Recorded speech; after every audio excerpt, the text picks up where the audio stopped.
ഉണ്ട്, ഇവിടെ ഒരുപാട് രാജാക്കന്മാരുണ്ട്, നുമ്രൂദന്മാരുണ്ട്, പക്ഷേ ഇവിടെ ഒരു ഇബ്രാഹിം ഇല്ല.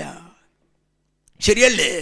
ഈ നാടങ്ങനെ മദ്യത്തിൽ കിടന്ന് മുങ്ങുമ്പോൾ ഏറ്റവും അവസാനമായ അവതീർണമായ വിശുദ്ധ ഗ്രന്ഥം ഖുർആൻ മദ്യത്തിനെതിരെ അതിശക്തമായ പ്രബോധനങ്ങൾ നടത്തുമ്പോൾ എന്തുകൊണ്ടാണ് നിങ്ങൾ മൗനം പാലിക്കുന്നത്? കഴിഞ്ഞ ഞങ്ങളിവിടെ ഒരു സമരം നടത്തുമ്പോൾ നിങ്ങളുടെ ICAയും അതുപോലെ കുറേ അബീബുകളായ കുറേ ഇമാമുകളും വന്നതാണ് ഞങ്ങൾക്കൊരു ആവേശം ഉണ്ടായത്. നിങ്ങളുടെ ഈ മൗനത്തെക്കുറിച്ച് ഖുർആൻ ചോദിക്കുന്നുണ്ട്. എന്ത്?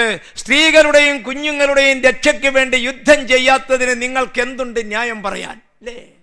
സ്ത്രീകളുടെയും കുഞ്ഞുങ്ങളുടെയും രക്ഷയ്ക്ക് വേണ്ടി യുദ്ധം ചെയ്യേണ്ടത് ഈ നൂറ്റാണ്ടിൽ ഈ കാലത്ത് മദ്യത്തിനും ലഹരിക്കുമെതിരെ ആയിരിക്കണം. നിങ്ങൾ വേണ്ട പോലെ ഇളകുന്നില്ല. പക്ഷേ നിങ്ങളെ ഞാൻ അത്ഭുതപ്പെടുകയാണ്. കൊല്ലത്തിൽ ഒരു 52 കുത്തുബകൾ, 3-4 വയതുകൾ, ചിലർക്ക് മരിച്ചാൽ ആ വീട്ടിൽ ഖുർആൻ വായന, ഖുർആൻ പാരായണം, എത്രയോ കസറ്റുകൾ, ഒരു 5 മീറ്റർ കഫൻ തുണി കൊണ്ട് എങ്ങനെയാണ് പൊതിഞ്ഞ് ശവം മറവ് ചെയ്യേണ്ടതെന്ന് പഠിപ്പിക്കുന്ന സ്തോത്രങ്ങളും പ്രചാരണങ്ങളും. ഇത്രയേറെ 3 വയസ്സ് തൊട്ട് 4 വയസ്സ് തൊട്ട് മദ്രസയിലെത്തുകയാണ് നിങ്ങളുടെ കുഞ്ഞുങ്ങൾ.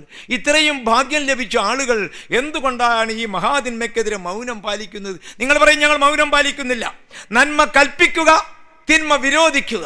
വിരോധിക്കുക എന്ന് പറഞ്ഞാൽ വിശേഷേണ രോധിക്കുക എന്നാ. വിശേഷമായ സ്പെഷ്യൽ റൂട്ടിലൂടെ, അപ്രോച്ചിലൂടെ എതിർക്കുക എന്നുള്ളതാണ്. അതുകൊണ്ട് അല്പബന്ധുക്കളെ ഞാൻ ചുരുക്കുകയാണ്, വളരെ ചുരുക്കുകയാണ്, സമയമില്ലാത്തതുകൊണ്ട്. എനിക്കൊന്ന് അവസാനമായി നിങ്ങളോട് പറയട്ടെ. അജറുൽ അസ്വദിനെ അറിയാമല്ലോ. അജറുൽ അസ്വദ് എന്നുള്ള ദേവലോക ശിലയാണ്. അജറുൽ അസ്വദ് എടുത്ത് പുറത്ത് വെച്ചത്, കഅബയിൽ എടുത്ത് പുറത്ത് വെച്ചത് കഅബ റിപ്പയർ ചെയ്യേണ്ട സമയത്തിലാണ്.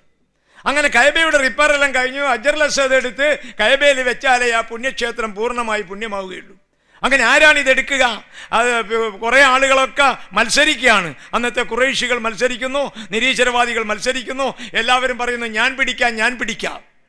ആ മലയെടുക്കലൂടെ ഒരു ചെറുപ്പക്കാരൻ ഇറങ്ങി വരുന്നു, നമുക്ക് അയാളുടെ മധ്യസ്ഥം സ്വീകരിക്കാം. അത് റസൂൽ കരീം സല്ലല്ലാഹു അലൈഹി വസല്ലമയായിരുന്നു. അങ്ങനെ ഒരു വലിയ ഒട്ടകത്തിൻ്റെ തോല് കൊണ്ടുവന്ന് ഈ ഹജറുൽ അസ്വദ് എല്ലാവരും കൂടി ഉരുട്ടി ഈ തോലിൽ വെച്ചു. എന്നിട്ട് റസൂൽ പറഞ്ഞു, ആർക്കൊക്കെയാണോ ഇത് പിടിക്കേണ്ടത് എല്ലാവരും ഈ തോലിൻ്റെ ഓരോ ഭാഗം പിടിച്ചോളൂ. അങ്ങനെ എല്ലാവരും അഭിമാനത്തോടു കൂടി അത് കൊണ്ടുവന്ന് കഅബയിൽ പുനഃപ്രതിഷ്ഠിച്ചപ്പോൾ കഅബ പഴയ കഅബയായി. ഇത് ഞാൻ പറഞ്ഞത് 1967 ഈ കഅബയ്ക്ക് നമുക്ക് കേരളത്തിനൊരു പേരുണ്ടല്ലോ, അതായത് ദൈവത്തിൻ്റെ സ്വന്തം നാട്. അതിനെ ഞാൻ കഅബ എന്ന് വിളിക്കുന്നു ഇപ്പോൾ. പക്ഷേ 1967 EM ശങ്കരൻ നമ്പൂതിരിപ്പാട് കേരളം നവീകരിക്കാൻ വേണ്ടി ഈ കഅബയിലെ ഹജറുൽ അസ്വദ് എന്ന് പറയുന്ന മദ്യനിരോധനം എടുത്ത് പുറത്തു വെച്ചു. പിന്നെ കഅബയല്ല. പിന്നെ ആര് വന്നിട്ടും ആർക്കും മത്സരമില്ല, ഞാനിതിവിടെ വെക്കും ആരും പറയുന്നില്ല. ഈ കേരളം ദൈവത്തിൻ്റെ സ്വന്തം നാടായ കഅബയാകണമെങ്കിൽ EM ശങ്കരൻ നമ്പൂതിരിപ്പാട് എടുത്ത് പുറത്തു വെച്ച ഹജറുൽ അസ്വദ് എന്നുള്ള മദ്യനിരോധനത്തിൻ്റെ ശില ഇവിടെ എടുത്തു വെക്കാൻ നിങ്ങൾ സഹായിക്കണം. ഒരു തല ഞങ്ങളും പിടിക്കാം. ഞങ്ങൾ മദ്യനിരോധനക്കാർ, അത്രയേ ഉള്ളൂ. അതുകൊണ്ട് അങ്ങനെ വന്നാൽ മാത്രമേ കേരളമാവുകയുള്ളൂ. ഞാൻ വീണ്ടും നിങ്ങളോട് പറയട്ടെ, മദ്യത്തിൻ്റെ തിന്മകളെ 10 തരക്കാർ മദ്യവുമായി ബന്ധപ്പെട്ട ഉണ്ടാക്കുന്നവർ, വിൽക്കുന്നവർ, കൊണ്ടുപോകുന്നവർ, കുടിക്കുന്നവർ, വിതരണം ചെയ്യുന്നവർ, അതിനൊത്താശ ചെയ്യുന്നവർ, മൗനം പാലിക്കുന്നവർ, 10 തരക്കാർ ഇസ്ലാമിൻ്റെ ഭാഷയിൽ, ഇസ്ലാമിൻ്റെ ശാസനങ്ങളിൽ കുറ്റവാളികളാണ്. നന്മ കൽപ്പിക്കാനും തിന്മ വിരോധിക്കാനുമുള്ളൊരു സമൂഹത്തോട്. പിന്നെയും നിങ്ങളോട് ഞാൻ പറയും, ഞങ്ങളുടെ നോട്ടീസിലുണ്ട്, നിങ്ങൾ ഇത് സദക്കയുടെ റമദാൻ എന്ന വാക്കിന് റമദ് എന്ന് പറഞ്ഞാൽ ചൂടിനൊരർത്ഥമുണ്ട്. ഇപ്പം ജൂൺ ജൂലൈ മാസം ചൂടുള്ള മാസമാണ്. ചൂടുള്ള മാസത്തിൽ ഉണ്ടായ വ്രതം എന്നല്ല റമദാൻ അർത്ഥം. റമദാന്റെ റമദ് എന്ന് പറയുന്നത് ഓരോരുത്തരെയും കൽബിലെ റമദാൻ.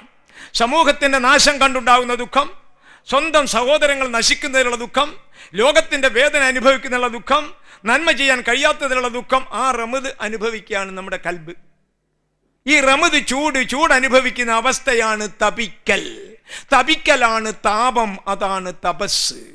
ഇസ്ലാം എന്ന വാക്കിന്റെ അർത്ഥം അള്ളാഹുവിന് കീഴൊതുങ്ങി ജീവിക്കുന്നവെന്ന. ഇസ്ലാം എന്ന വാക്കുണ്ടായത് സിൽമ് എന്ന ശബ്ദത്തിലാണ്. സിൽമ് ശാന്തിയാണ്. ഓം ശാന്തി ശാന്തി ശാന്തിഹി എന്ന് ഭാരതം നേരത്തെ പറഞ്ഞു.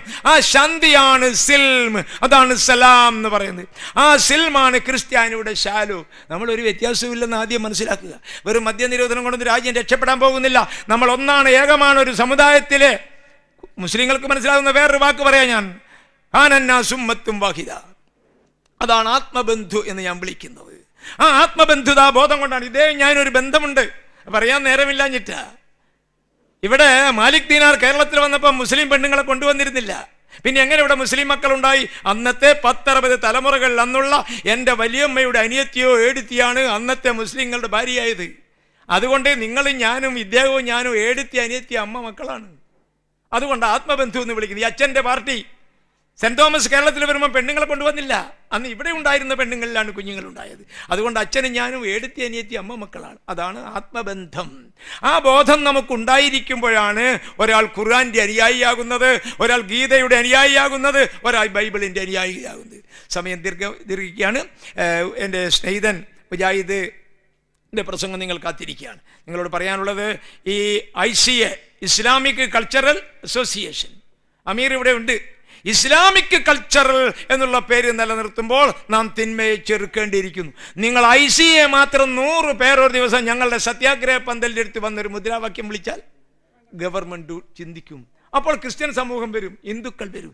അപ്പം ചിലർ ഈ നമ്മളുടെ ഇവിടെ ഉണ്ടോ, തബ്ലീഗുകാരുണ്ടല്ലോ, ഉണ്ടാവും. തബ്ലീഗുകാർ ഞങ്ങൾ മലപ്പുറത്തൊക്കെ സമരത്തിൽ വന്ന് പറഞ്ഞു, മാഷേ ഈച്ചേരി മാഷേ ഞങ്ങൾ സമരത്തിനൊന്നുമില്ല, മുദ്രാവാക്യം വിളിക്കാനൊന്നും ഞങ്ങളില്ല, പിന്നെ നിങ്ങൾ എന്താ ചെയ്യും? മറ്റു സഹായം. ഞാൻ പറഞ്ഞു, ഉസ്താദേ ഈ മുദ്രാവാക്യം വിളി എന്ന് പറഞ്ഞാൽ ദുആ ചെയ്യലാണ്. പൂട്ടണേ ദൈവമേ പൂട്ടണേ ദൈവമേ എന്ന് പാടുകയാണ്. ഇത് യഥാർത്ഥത്തിൽ പറഞ്ഞാൽ ഉസ്താദെ ഈ പന്തൽ നിങ്ങൾ പഴയ ശ്രാമ്പി പോലെ വിചാരിച്ചാൽ മതി. ഇതൊരു ഇത്തിക്കാഫാണെന്ന് വിചാരിക്കുക. നിങ്ങൾ വന്നോളൂ എന്ന് പറഞ്ഞപ്പോൾ പിറ്റേന്ന് അയാൾ വന്നു എന്നുള്ളതാണ്. അദ്ദേഹം ഇപ്പോൾ ഫോറിലാണ്. ഞങ്ങൾക്കൊക്കെ ഒരു കാര്യമായ സഹായമൊക്കെ ചെയ്തൊരു മനുഷ്യനാണ്. അതുകൊണ്ട് ഇത് കക്ഷി മറന്നുകൊണ്ട് തിന്മയ്ക്കും കക്ഷിയില്ല, നന്മയ്ക്കും കക്ഷിയില്ല. ഏറ്റവും വലിയ തിന്മ നന്മയെ വിഴുങ്ങുകയാണ്. അതുകൊണ്ട് ആത്മബന്ധുക്കളെ ഞാൻ അവസാനിപ്പിക്കുകയാണ്.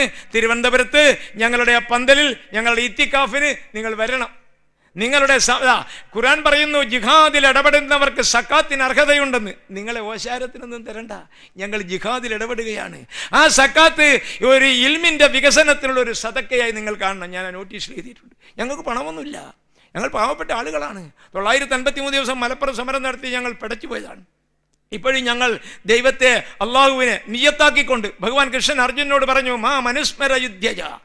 ഈശോ പ്രവാചകൻ പറഞ്ഞു, ഈസാ നബി പറഞ്ഞു, കലപ്പയിൽ കൈവച്ചുകൊള്ളൂ, തിരിഞ്ഞു നോക്കേണ്ടതില്ല. ഞങ്ങൾ തിരിഞ്ഞു നോക്കുന്നില്ല. ഞങ്ങൾക്കൊരു സുപ്രഭാതം കാണുന്നു. ഈ നാടിനെ മദ്യത്തിൽ നിന്ന് രക്ഷിക്കാൻ ഇസ്ലാം സമൂഹം ഒന്ന് മുന്നിട്ടിറങ്ങിയാൽ മതി. കേരളത്തിൽ ബാക്കിയെല്ലാവരും പിമ്പേ വന്നുകൊള്ളും. അതിൻ്റെ പിന്നിലൊക്കെ ഞങ്ങൾ ഉണ്ടായിരിക്കും. ഏതായാലും മഹിതമായ സായാഹ്ന സംഗമത്തിന് അനുവാദം നൽകിയ, അനുഗ്രഹം നൽകിയ ദയാനിധിയായ ദൈവത്തിൻ്റെ മുമ്പിൽ ഒരിക്കൽ കൂടി പ്രണാമം അർപ്പിച്ചുകൊണ്ട്